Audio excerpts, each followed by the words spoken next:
بالله من الشيطان الرجيم.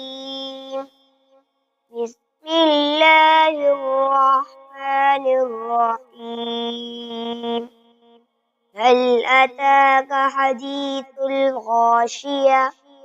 وجوه يومئذ خاشعة عاملة ناصبة تصلى نارا حامية تسقى من عين آنية ليس لهم طعام إلا من ضريع لا يسمن ولا يغني من جوع وجوه يومئذ ناعمة لسعيها راضية في جنة عالية